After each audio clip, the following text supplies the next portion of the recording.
Welcome to મિતાસ kitchen. આજે આપણે બનાવીશું ફ્રેશ શાકભાજીનો વિડીયો. આ ભીંડો લાવી હતી, પણ મારી પાસે આવી જાળીવાળી થેલીઓ છે, તમે જોઈ શકો છો.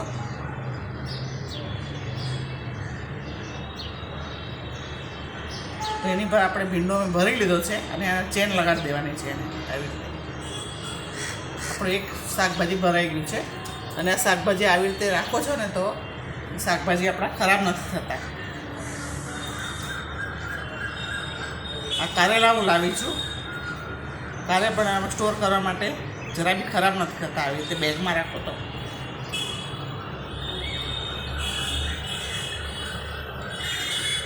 માર્કેટમાં અવેલેબલ છે, આ થેલી મળે છે. અને આને તો ચેન લગાડી દેવાની છે. આને પણ આ બંને થઈ ગયું છે આપણું.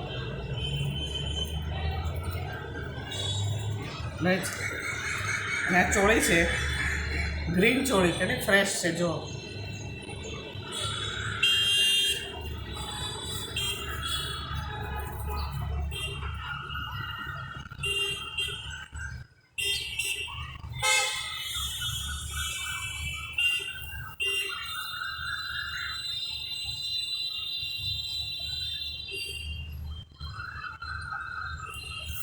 એને પણ આવી રીતે ચેન લગાડી દેવાની છે.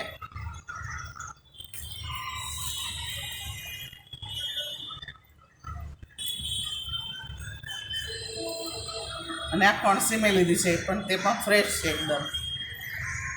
આ નાસિકવાળા શાકભાજી આવે છે, નાસિકમાંથી શાકભાજી લઈને આવે છે વાગતા નીચે.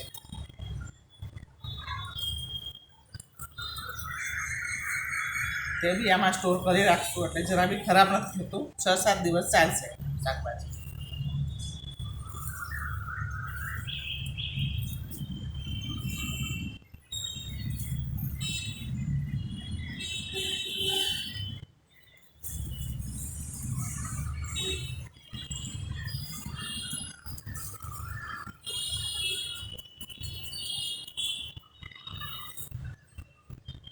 આમ અલગ અલગ આપણે રાખીએ છીએ ને તો પછી આપણને જ્યારે આપણે બનાવવું હોય ત્યારે આપણે અલગ અલગ ગોતવું નથી પડતું. અલગ અલગ હોય તરત આપણા હાથમાં આવી જાય છે બધા શાકભાજી.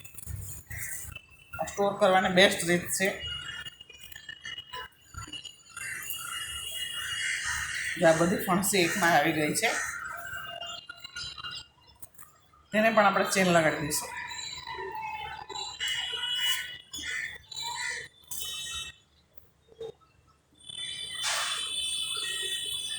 અને કાકડી છે આપણી પાસે, તેને બી આપણે કાકડી અને રીંગણા બંને સાથે રાખી દઈશું.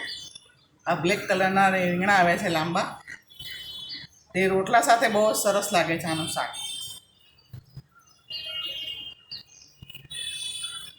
મને માર્કેટમાં જરા દેખાઈ ગયા એટલે મેં લઈ લીધા છે.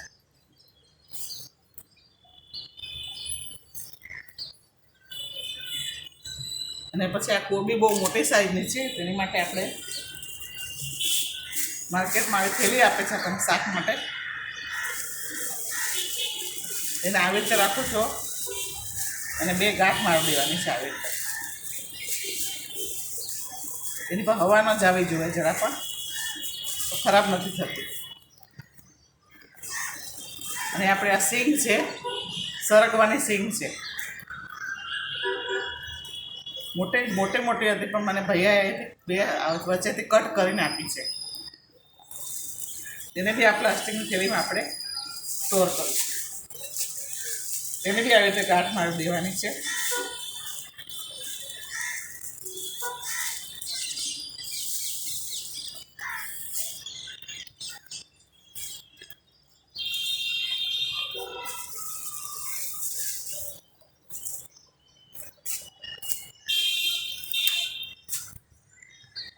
જો આપણા બધા શાકભાજી સ્ટોર થઈ ગયા છે, હવે તેને ફ્રીજમાં હું સ્ટોર કરીશ અને 6-7 દિવસ માટે સ્ટોર થઈ જશે. આપણા શાકભાજી જરા પણ ખરાબ નહીં થાય. તમને મારો વિડીયો ગમ્યો હોય તો મારી ચેનલ સબસ્ક્રાઈબ કરો, લાઈક કરો, શેર કરો. Thank you.